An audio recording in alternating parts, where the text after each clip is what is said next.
if the earth is really rotating, why airplanes flies? Why airplanes fly? If the earth is rotating, why would it fly? Why are airplanes that fly? Airplane could have just go up in the air and just the one place and wait for the earth to rotate in a for them direction, then them come down back. You don't think so? Yeah man, plane could have just go up in the sky, stay at one location and wait for the earth to turn, then come back down.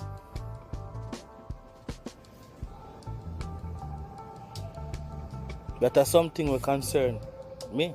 It concern me.